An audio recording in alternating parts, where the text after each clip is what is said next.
Welcome to Millennial Midlife. I am so glad you're here. If you are anything like me, you've spent a lot of your life in your head, overanalyzing, overthinking, trying to make the right choices, using air quotes there, trying hard to be the right version of yourself for everyone else. After a while, it can get really exhausting. It can also feel deeply unfulfilling, right? It starts to feel like you're living from the neck up, always managing and never really being, trying to figure out, when do I fit into this? When do I matter? Who do I get to be even in my life? And honestly, that's why I created this space. I really want to help women, people, but women in particular, get out of their own head and into their own life. My work that I do with people blends mindset, nervous system regulation, and kind of what I'm dubbing practical manifestation. This way of working with your mind, your body, your energy instead of against them in your life, so that you can feel grounded, that you can feel clear, that you can feel powerful from the inside out. And so that you can also have an impact in the world. I've talked previously and a little bit about social justice in this podcast, but I do think that that plays a big component and it's always in my brain. So today I want to share a little bit about who I am, why I do this work, and what I actually do, my approach, because I think it might be a little bit different than sometimes what people think when they just think of nervous system regulation work, or they just think of mindset work, or they just think of manifestation, right? How do we include all of those things? And since this is probably the first time I've said the M word on more publicly, or first few times that I've said it more publicly, what does that actually mean for me and for you as one of my listeners or somebody kind of in my group? Okay, so when people ask what I do, I usually say something like this. I take all of those self-development ideas that we've been swimming in for years and make them actionable in your life. In fact, I think one of my superpowers is that I can take the things you've heard about on podcasts and read about in books, and I can help you use them in your life. So one of the comments that I get most frequently from clients is that, oh, this feels doable. Oh, I'm actually doing the work that I've been wanting to do for years, right? You helped me take it from this idea, these things that I know intellectually, into actually using them in my life. And I think that that's really important because if you're a millennial woman, or maybe if you're just a human being in the world, you probably grew up on self-help, right? We're the generation that learned to hustle, to optimize, to fix ourselves. We learned how to achieve, but not necessarily how to be, right? We got a lot of mixed messages too, and what being might look like or who we were supposed to be. The women I work with are usually somewhere in the middle of life, right? Somewhere between late 20s, early 30s into their 60s. And they've usually built things, successful careers, maybe families, maybe partnerships. Maybe they feel like one or a couple of those areas maybe isn't where they want it to be, but in general, they're kind of in that rhythm of life, and they've held everything together. A lot of the people who work with me have done a lot of things right, but they're tired, and they're tired of not feeling right? So they've been living in their head, they've been chasing gold stars, managing everyone else's emotions, but ignoring their own. And you can kind of see, where do I fit in that? Does that sound like me? And really, even if that doesn't sound like you, I think these concepts are probably applicable in your life. So I can understand if you might listen anyway. But that's kind of where I'm coming from, right? People who don't want to burn their whole life down, but they do want to feel like themselves in life, right? And they're afraid that they have to make a lot of changes in their life if they want to start to feel like themselves, because it hasn't worked. They've been doing everything they're supposed to do and it hasn't quite worked yet. When women find me, they're usually ready for something different, calmer, softer, truer, a way of living where change can happen but doesn't rely on force or willpower. A lot of times people also come to me because they have tried other things, right? They've tried maybe therapy, they've tried maybe even coaching in different places, they've tried manifestation and it hasn't worked. They feel like they've had the books and maybe they had a recipe, but they didn't feel like they had all the ingredients or maybe even the skills or the tools to implement that recipe successfully. And I just said that on the fly, and I think that that's it right there, right? So a lot of us have a recipe. We've gotten recipes from other people, but we're lacking either the tools or the know-how to actually implement that recipe. And what we generally make that mean is that we're broken, but in fact, we just need different tools and we need to know how to apply them in our life. So I think that that's like, it's kind of fun.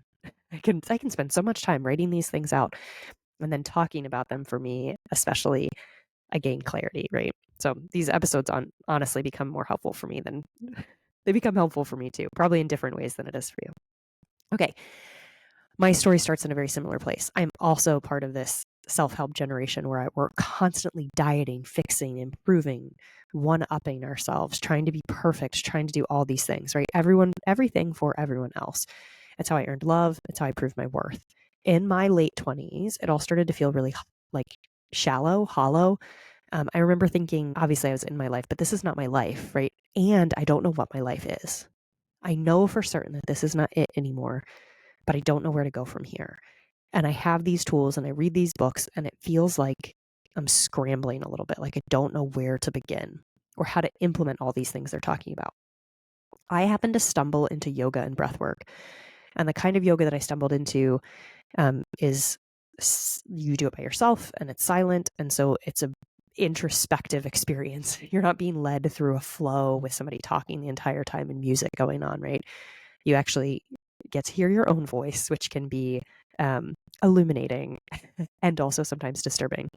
For the first time, I got to feel what it meant like to be in my body and hear my voice. And while it took a while to get here, I learned how to not manage my body or fix my body, but just trying to be with whatever was coming up. Starting to actually feel what it feels like to have a regulated nervous system for probably the first time in my entire life, right? And I say that not because like if you look at my life, you're like, it's quote unquote good, right? I had a nice family. I had a lot of things growing up, did not want for much, had great educational opportunities, etc. And yet, because we all live in the world around us, we are a microcosm in the macrocosm. I was stressed a lot of the time. Was in a dysregulated nervous system place because I was always trying to prove my worth and test to see if I was actually being loved and accepted. And a lot of times I wasn't unless I was performing, right? And so I learned how to perform. When I got into yoga and breath work, I figured out how to actually not only bring myself into regulation, but feel safe in that regulation. And when that happened, I could start to hear, I could hear a couple voices, right? The voice that isn't mine that was trying to get me to perform, but also the voice that was mine that had these little bits of truth, these desires, what I actually wanted, what I needed. And from there, things unfolded, right? I ended up leaving the job and the relationship that I was in at that time. I started teaching yoga and breath work, got a degree in counseling, ended up working in coaching to be able to combine these different aspects, right?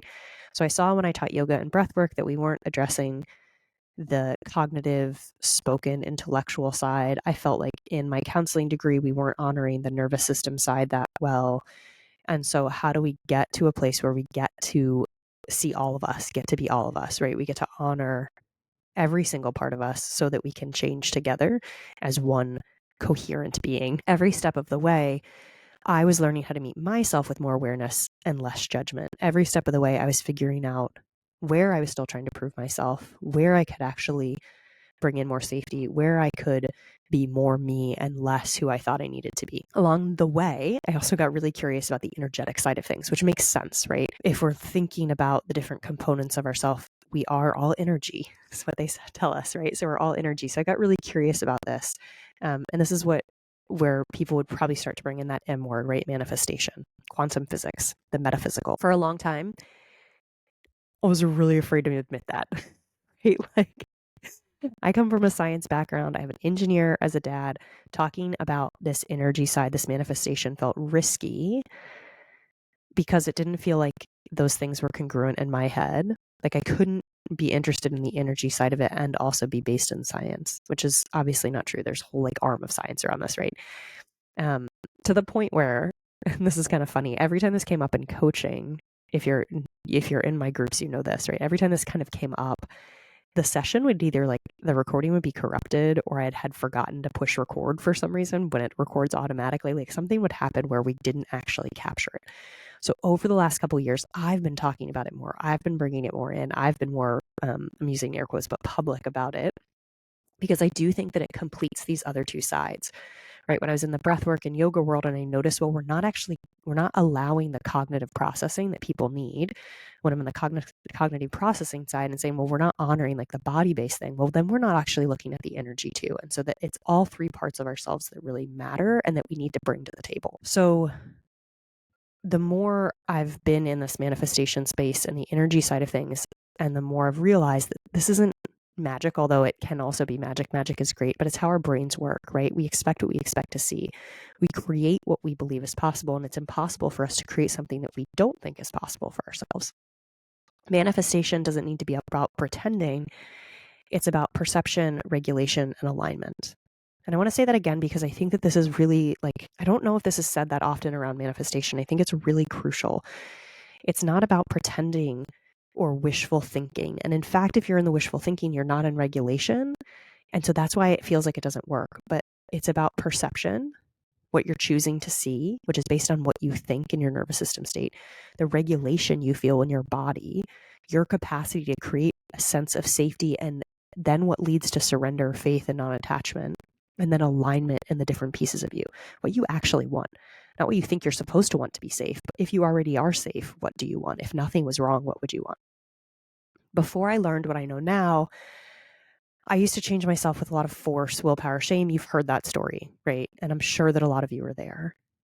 I worked harder and wanted to be better and thought that if I could just get myself to fit in a certain box, whatever that box was, it had different labels at different times, then I would be good, then I would be successful, then I would be loved, then I would be worthy. But here's some things I've learned about myself and through working with other people. You cannot hate yourself into healing.